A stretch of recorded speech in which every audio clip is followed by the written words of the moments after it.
Boa tarde, então, a todos. Obrigado à ABS pelo convite. Estar aqui, mais uma vez, fazendo uma apresentação da nossa empresa, que é o Etnos Construídos. Eu sou André Baxter Barreto, eu sou doutor em Saneamento, Meio Ambiente e Recursos Hídricos pela UFMG e, junto com uma equipe especial, a gente fundou a Etnos Construídos. A gente vai falar um pouquinho sobre a empresa aqui e sobre o que a gente faz. Então, vamos lá. Então, nós somos a Etnos Construídos e trabalhamos com tratamento natural de águas, efluentes e lodos. Nós escolhemos o nome da tecnologia para ser a nossa empresa porque a gente se apaixonou por essa tecnologia e ela tem um leque de aplicações fantástico. Nós vamos ver isso aqui. É uma tecnologia consagrada no mundo, mas é nova no Brasil e tem vários aspectos que a gente pode entender como inovadores, né? E de altíssima eficiência para o nosso contexto de saneamento geral. Tá? Então, vamos lá. Nós implantamos em indústrias mineradoras e municípios estações naturais de tratamento de águas, efluentes e lodos, integrando os arranjos mais avançados da tecnologia Etnos Construídos com técnicas clássicas de engenharia, garantindo eficiência, simplicidade, economia e sustentabilidade às operações de saneamento. Tá? Então é isso que a gente faz. Para quem não conhece os Etnos Construídos, essa é uma tecnologia já consagrada no mundo inteiro. Tem mais de 60 anos de história, mais de 20 mil sistemas implantados no mundo para diversas aplicações. Nós vamos dar uma olhada nisso aqui. Tá? Convido todo mundo a visitar o nosso site para conhecer mais. Nós temos um blog, a gente fala muito sobre isso lá no blog, então vamos dar uma olhada. Pelo mundo, a tecnologia Etnos Construídos, ela é conhecida por vários nomes. Tá? Os mais famosos são, em inglês, Constructed Wetlands, Reed Beds, Treatment Wetlands e, em francês, Filtre Replanté de Roseaux, que é a tecnologia mais utilizada na França para pequenas cidades, tá? De tratamento de esgoto sanitário. E, enfim, aí tem outros nomes e vem sendo conhecido também como, vem sendo chamado às vezes de jardim filtrante, jardim de lodo, tem essa terminologia também. Tá? Mas aí tem muita conversa sobre isso. A melhor tradução talvez seria sistemas alagados construídos. Tá? Mas enfim, vamos falar um pouquinho sobre isso. É uma solução que está totalmente ligada ao conceito de ESG. É uma solução de baixa tecnologia, low-tech, não tem grandes equipamentos de operação, manutenção, consumo de energia elétrica. É de baixíssimo carbono, então ajuda a mitigação da mudança climática, não emite metano, né? É um sistema que está totalmente ligado à economia circular, né? A gente vai falando especialmente da parte de reciclagem de lodo de esgoto, para estações de tratamento de esgoto de grande porte. É uma tecnologia que está ligada ao desenvolvimento muito mais do que sustentável, o desenvolvimento regenerativo, né? E ela está dentro dessa lógica de solução baseada na natureza. Isso pode estar ligado a financiamento climático, a várias outras coisas que tem essa pauta também, né? Bom, então vejam aí imagens, né, do que é a tecnologia. Essa é uma estação de tratamento de esgotos para mais ou menos 2.000 pessoas. Tá? Vejam que existe o conceito dos Etnos Construídos, desse SBN, né, que a gente vem resumindo a coisa assim ultimamente, mas tem uma base de engenharia muito forte aí. Tá? Então não é simplesmente uma coisa da cabeça de alguém, tem mais de, vem desde a década de 50 sendo estudado. Vejam que existe todo um detalhamento, tem várias camadas de engenharia, biologia, química, várias coisas, construção civil por trás disso, né? E é uma tecnologia que tem um leque de aplicações enorme, né? Então a gente vê o Etnos para tratamento de água de rio, água de drenagem pluvial, mina, lodo, esgoto, tal, tem várias coisas, mas acontece que para cada aplicação dessa existe uma engenharia específica, tá? E tem todo um background para isso. Vamos falar um pouquinho sobre isso. Né? Então, ali, mercados e aplicações. Né? A gente tem os efluentes sanitários em indústrias e municípios, efluente sanitário municipal ou efluente sanitário industrial. Nós temos as águas industriais e águas de mineração, que aí são águas inorgânicas, águas complexas. Cada uma tem a sua assinatura específica, dá para a gente desenhar sistemas para isso. E os lodos de ETE, lodos de ETA e lodos de caminhão limpa-fossa, tá? Que é um grande problema, um passivo grande aí nas operações de saneamento. Então, para cada situação dessa, a gente tem uma lógica de uso da tecnologia. Né? Vamos ver umas imagens concretas, reais. Né? Por exemplo, isso é uma estação de tratamento de esgoto, que trata efluentes aí de mais ou menos umas 4.000 pessoas. É o sistema clássico francês, né, o sistema vertical de duplo estágio, alimentado com esgoto bruto após o tratamento preliminar. Tem nada montante, só o tratamento preliminar, a elevatória de alimentação e as caixas de válvula, tá? Então é um arranjo muito, é o mais utilizado na França. São mais de quase 5.000 estações dessa na França, só na França, que é do tamanho da Bahia. Então vejam o potencial que isso tem para o Brasil, para as nossas concessões de saneamento, sejam em concessionárias públicas, privadas e prefeituras e SAAIs. Então é imenso o potencial disso no Brasil. Vejam aí que existe, aqui é um exemplo de uma elevatória, né, tem bombeamento, tá? Então tem engenharia por trás, engenharia civil, hidromecânica, elétrica, tem tudo isso ali por trás, engenharia de processo. Essa é uma estação de tratamento de esgoto que trata aí uma vazão de 3.000 a 4.500 equivalentes populacionais, uma área de 6.000 metros quadrados, tá?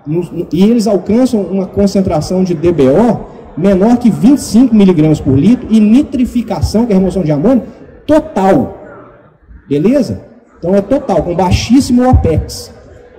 Vejam lá um arranjo. Se eu te falar que isso é no Triângulo Mineiro, talvez a gente acredite, né? É um cenário clássico, rural, né? Urbano, pequenos distritos, pequenas cidades. Então vejam aí o padrão de acabamento, né? A qualidade da coisa, né? Então tem uma pegada visual muito legal. E aqui uma outra simulação virtual para 2.000 pessoas, tratando esgotos ali com aqui mais ou menos uns 2.000 metros quadrados, né? Vejam que tem o bloco aqui com tratamento preliminar, medição de vazão, caixa elevatória, resíduo, bloco de apoio, né? As válvulas, tem os afastamentos de entorno, né? Então tem todo um projeto para isso.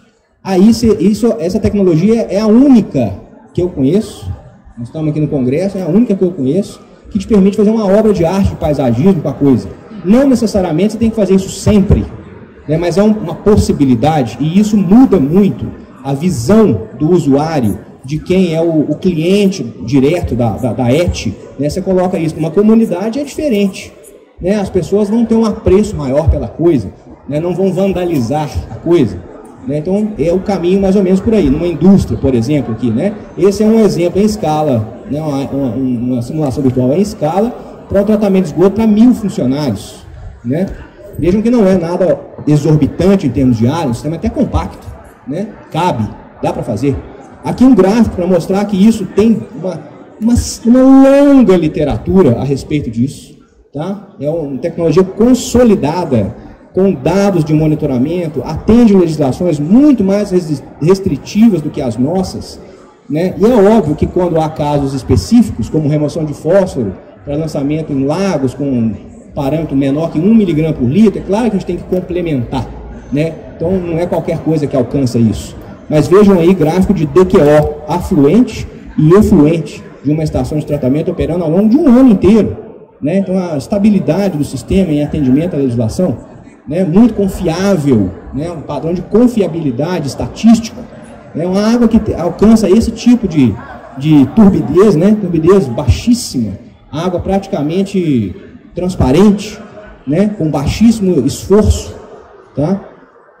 E a gente pode também fazer isso para tratamento de lodo de esgoto, né? Então as estações de tratamento de esgoto por wetlands construídos, elas vão alcançar uma população até da ordem de 5.000, 10.000 pessoas. Você vai poder fazer ali o tratamento do esgoto, só com a wetlands. Mas quando começa a ficar maior do que isso, ou não tem espaço, ou é diferente, tal, já tem uma eventualmente, você pode fazer o tratamento do lodo do esgoto por wetlands construídos. E essa unidade de gerenciamento de lodo fica acoplada à estação de tratamento de esgotos. E aí ela recebe só o lodo, ela não recebe o esgoto.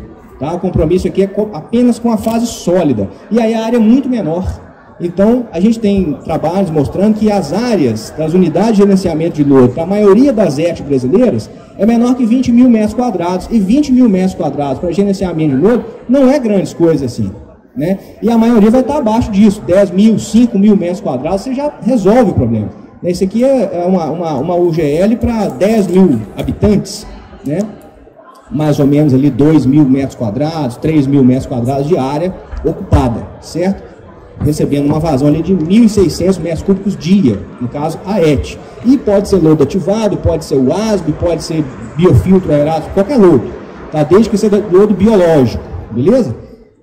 E aí, esse é um arranjo real, né, uma foto de uma estação internacional, tá, projetada na Dinamarca. Então, a gente vê ali o lodos ativados, carrossel, valo de oxidação, decantador secundário, e o lodo, ao invés de ir para uma centrífuga e para um filtro prensa com aterro sanitário, ele vem para uma unidade de gerenciamento de lodos. Nós temos trabalhos que comparam essa tecnologia com outras também, com secagem térmica, secagem solar, leite de secagem, centrífuga, compostagem, outras coisas, mostrando que isso é uma solução para onde você tem área disponível, é muito mais barato, tá? E mais simples de operar. Então, é uma grande possibilidade, aqui para 40 mil pessoas, essa ET, tá?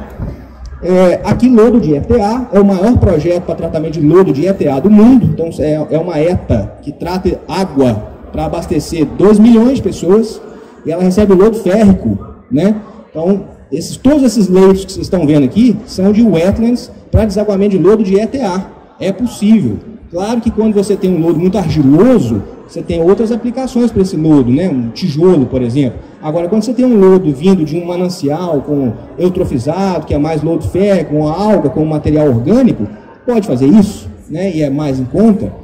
Nós temos que usar isso. Aqui um exemplo de um projeto nosso, em que a gente transformou o lodo de WASB em composto orgânico sem pôr a mão nele. Não pusemos a mão nisso, não pusemos cloro, cal. Né? Isso foi decaindo sozinho, e nós temos esse projeto apresentado no nosso site e no nosso canal do YouTube. Podem assistir lá, foi premiado pela Secretaria de Meio Ambiente e Desenvolvimento Sustentável do Estado de Minas Gerais. Tá? Prêmio Boas Práticas Ambientais, junto com o SAAI de Itabirito, um projeto em escala de demonstração, né? Então não tem nada de segredo nisso.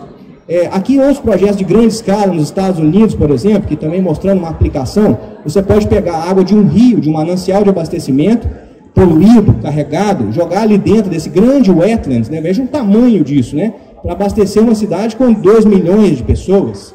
Né? Isso é no Texas, nos Estados Unidos, um lugar que tem escassez de água, e aí você barateia o custo de operação da ETA por fazer um polimento passivo, né? Ainda cria uma área ali que atrai biodiversidade, que valoriza uma série de coisas, né? Aqui um outro sistema que pega efluente de uma ETE no estado da Geórgia, nos Estados Unidos, e uma vazão ali de 400 mil pessoas, 470 mil pessoas, né? E faz esse polimento desse efluente antes do esgoto tratado cair no reservatório que volta para a ETA e abastece a cidade. Então, um polimento do efluente da ET para restaurar ali, reabastecer o manancial de abastecimento, né, um projeto de Clayton County, nos Estados Unidos. Esse é um projeto perto de Veneza, para remover tratamento de águas de uma indústria petroquímica, polimento de efluentes para reuso industrial, né, grande escala também. Esse é o maior do mundo, que trata esgotos de água de poços de petróleo. Né? Então vejam, isso foi premiado pela IWA, projeto da Bauer, empresa alemã. Então a tecnologia é de escala, é uma coisa séria, tem engenharia por trás disso, né? E nós estamos trabalhando para abrir esse mercado no Brasil e mostrar para o nosso setor de saneamento que é uma ferramenta que nós temos que utilizar, porque o Brasil é imenso, né? O Brasil são vários países aqui dentro, né? Vejam lá, tratamento de águas contendo ferro, né? Reino Unido, mina paralisada de carvão. Vejam a cor da água depois que ela encontra o oxigênio atmosférico, isso vira a cor de Fanta laranja, né? Essa água aqui, se ela cai num curso d'água, para tratamento depois é complicado demais, ela mata a biota toda, isso é óxido de ferro, né? E os sistemas wetlands, eles são utilizados para entregar uma água assim, né? Vejam que a coisa tem engenharia por trás, e ciência por trás disso, né? E vazão grande, né? Então, tratamento de águas de mina. Bom, voltando ao nosso trabalho. O que a gente entrega, né? Então, assim, para o cliente, né? Nós entregamos redução do custo do metro cúbico tratado, simplicidade operacional, mineralização passiva de lodo, estabilidade de desempenho, integração paisagística sem odor, né? Sem emissão de metano, de gás de efeito estufa, possibilidade da gente captar climate capital, né? Os financiamentos verdes em empresas de saneamento para mineradoras. Basicamente a mesma coisa, porém com processos diferentes, e no lodo de estação de tratamento de esgoto também, né? Eliminação de bag, eliminação de contrato com caminhão limpa-fossa, adequar uma ET que está recebendo muito caminhão limpa-fossa, né, e a gente pode tirar isso de lá, reciclagem, economia circular, tudo isso. A gente faz consultorias técnicas, suporte operacional, estudos de viabilidade técnica e econômica, que é o caminho, o ponto de partida, eu acho que de tudo, né? Ensaio de tratabilidade, pesquisa aplicada e contratos normais, né? De projeto, de engenharia executiva, projeto executivo, projetos de construção, gerenciamento da construção, eventualmente turnkey, build, operate and transfer, e aí depende, né? Depende do tamanho da coisa, do que a modelagem, qual modelo de contrato vai ser melhor. Então, nós estamos operando normalmente, né? A gente vende isso através de uma análise de viabilidade. A primeira pessoa que vai dizer se não é viável, nós queremos que sejamos nós, né? Para falar, ó, não é o caso para ir. Inclusive, muitas conversas que a gente tem, as pessoas trazem demandas e a gente fala, não é assim, não é para isso, tá? É para outra coisa. Se você quer resolver esse problema, não é assim. Então, a gente sempre traz essa lógica e faz um estudo de viabilidade, né? Um estudo de VPL comparado, valor presente líquido comparado, em que você pega o CAPEX, certo? Pega o OPEX, joga isso no longo prazo e traz os dois cenários a valor presente. Então, aqui a gente está comparando o que custa em valor presente líquido o tratamento de esgotos em um distrito de 3.000 habitantes, uma vazão de mais ou menos 500 metros cúbicos por dia, com uma área de wetlands de mais ou menos 3.000 metros quadrados, e a gente vê a diferença, né, de valor presente líquido. Nós estamos falando de 7 milhões com lodos ativados contra 4 milhões com wetlands. Tá? E isso é padrão francês, não é nenhuma loucura. Tá? Dá para mostrar isso na ponta do lápis. E para lodo também. Tá? A gente pode comparar centrífuga, screw press, leito de secagem, bag é a mais cara, né, de sempre. Maior parte dos casos, bag é mais caro. Quando você usa aterro sanitário, então aí é crueldade, porque a gente corta o aterro sanitário. Você para de mandar lodo para o aterro sanitário, e aí você inverte a conta totalmente. Né? O lodo, em vez de despesa, vira receita. Né? Aí é legal. Né? Então é difícil competir com isso. Né? E aí os wetlands são legais porque é uma tecnologia de baixa complexidade operacional. É fácil fazer, tá? Fácil converter o lodo. Bom, essa é a nossa natureza. O que a gente quer é construir um futuro em sintonia com o planeta. Nós estamos no BHTEC, o Parque Tecnológico de Belo Horizonte hoje, que é externo à Universidade Federal de Minas Gerais, mas nós começamos a nossa caminhada a partir da UFMG, tá? E de um tempo atrás também. Aqui são alguns dados nossos, estamos há 12 anos no mercado. Oficialmente não somos uma startup mais, pela lei de inovação, né? Mas nós temos uma tecnologia que ainda precisa ser entendida como inovação. Eu gostaria que não, mas ainda tem que ser, né? E esse é o nosso time de fundadores, sou eu, o Breno, que é o meu sócio arquiteto, Luciano Santos, que é químico industrial, Gabriel Vasconcelos, que é engenheiro ambiental, e o Felipe Castilhos, que é um engenheiro de produção. Então esse é o time de fundadores da empresa. Nós temos vários clientes já de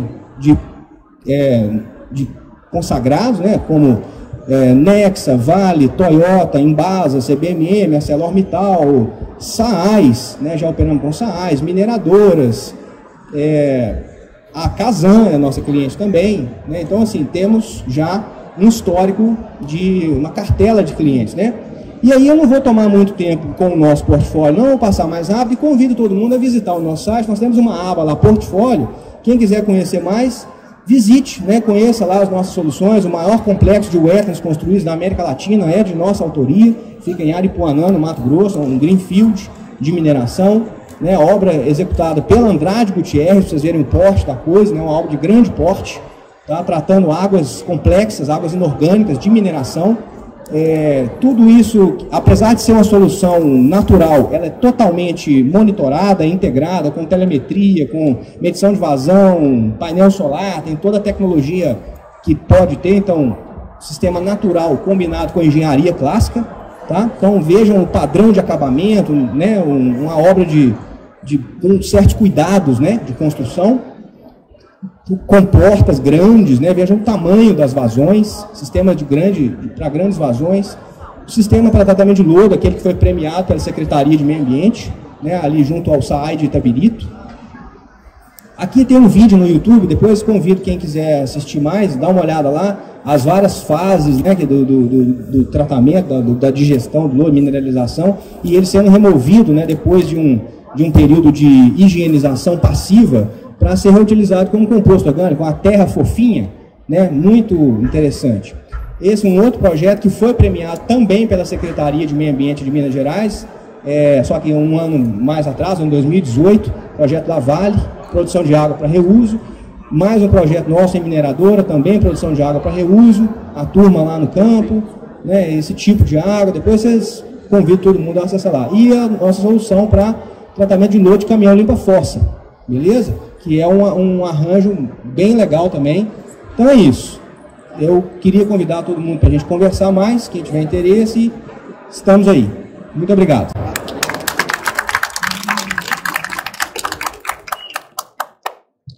Muito obrigada por essa apresentação maravilhosa.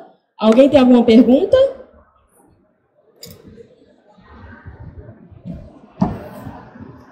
Boa tarde, André. Parabéns pela apresentação. A minha primeira pergunta que eu ia fazer, mas você respondeu, se já tinha algum case aplicado no Nordeste, né? E aí vi que sim, vaza, né? E aí a minha dúvida é o seguinte: vocês realizam um projeto, né?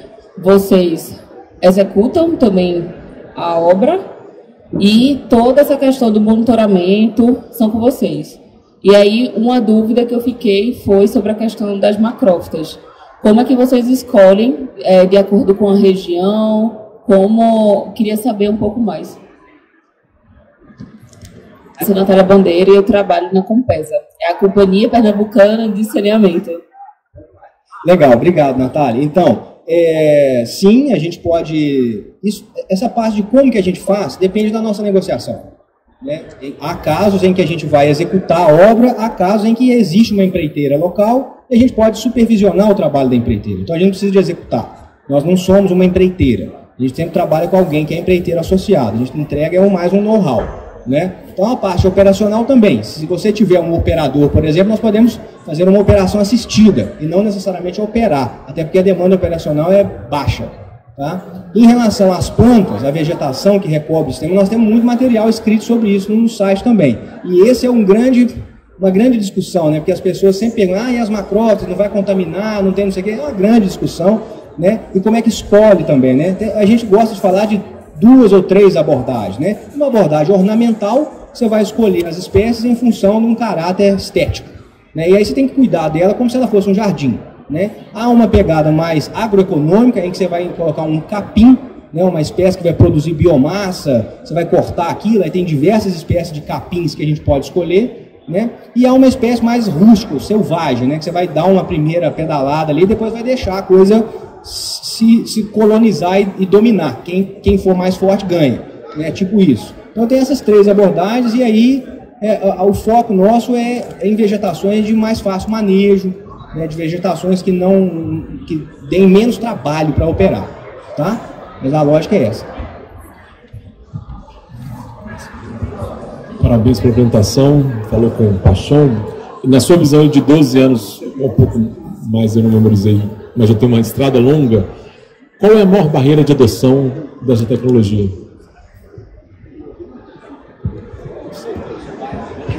Éder Campos, da Hauer. Oi, Éder, obrigado pela pergunta. Então, a maior barreira que eu vejo de entrada para essa tecnologia é o desconhecimento e a confusão, tá? Em que as pessoas fazem com relação ao conjunto como um todo. Um desconhecimento porque muita gente não conhece, né? Às vezes teve contato com a tecnologia a partir de uma engenharia da década de 80, coisa mais antiga, um projeto que foi feito experimental, não obedeceu tanto critério de projeto, já usou ou utilizou critérios de engenharia que hoje já são obsoletos, ultrapassados, né? E aí, enfim, aí deu errado, a pessoa viu aquilo, aí, nossa, o Atlas não funciona, né? Então, não conhece. Na minha opinião, fala isso porque não conhece, porque a coisa foi aplicada errado. Eu vejo um monte de reator UASO que não funciona, né? No entanto, ele continua sendo utilizado, né? Agora, eu sei que funciona, se ele for feito da maneira correta, né? Vejo um tanto de lodos ativados que às vezes não funciona, né? Mas às vezes está sendo operado errado, né? Foi feito de uma forma que não era para ser ali, Né? Então, eu acho que é por aí. E uma confusão que eu acho que hoje as coisas estão... É muita informação, né? E o Wetlands ele tem essa questão da vegetação, então a galera confunde um pouco. Né? A planta faz milagre, é a planta que come a matéria orgânica. A planta não come matéria orgânica, ela fotossíntese. Né? Ela absorve nutrientes. O papel das plantas no sistema é de favorecer ali no meio suporte, o meio filtrante, né, que trata o esgoto, uma comunidade microbiana mais rica, mais densa, mais diversa. Né? É isso que elas fazem, além de desidratar o lodo, né, movimentar ali o meio suporte, tem essa dinâmica. Então, mas é isso, eu vejo que essa é a grande barreira de entrada, não conhecer e tal, porque engenharia tem empresas que fazem isso, tem empresas internacionais, consultores e tal, então eu acho que é uma coisa já que a gente poderia ter deixado sem inovação. Mas que bom que ainda é, né, que aí tem portas mais legais para a gente acessar também.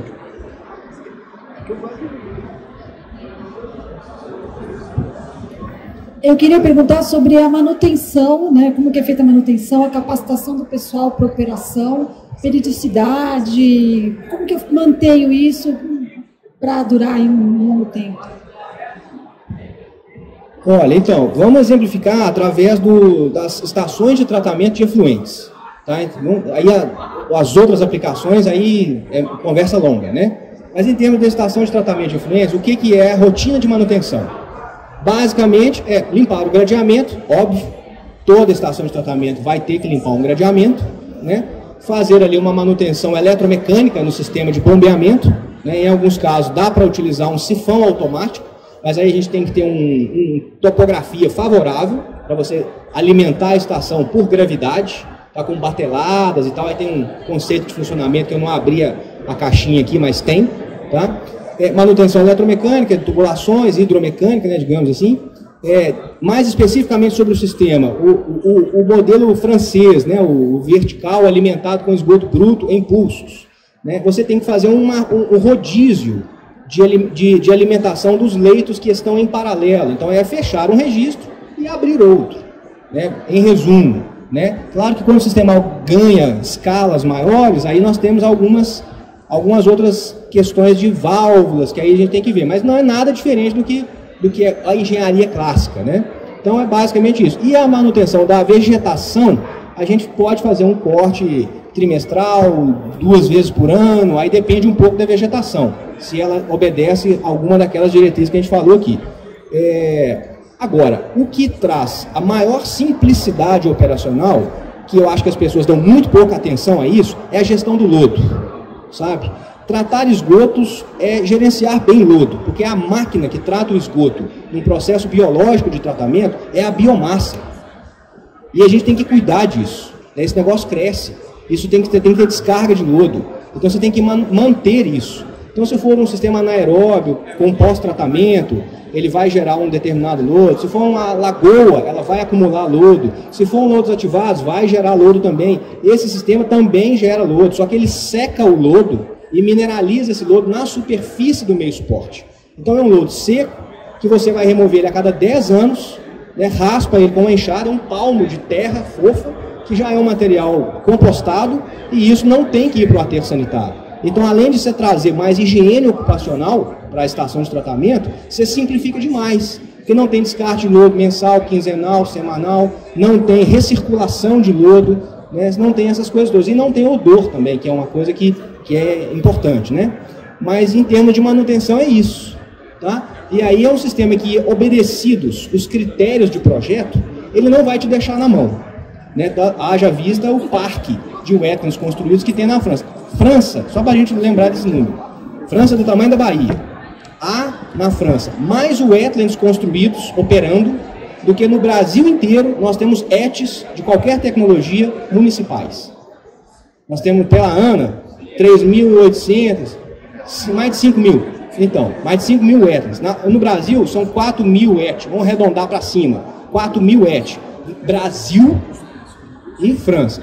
Claro que nós ainda temos um longo caminho, mas enfim, né? Abrir os olhos e conhecer o que tem por aí, né?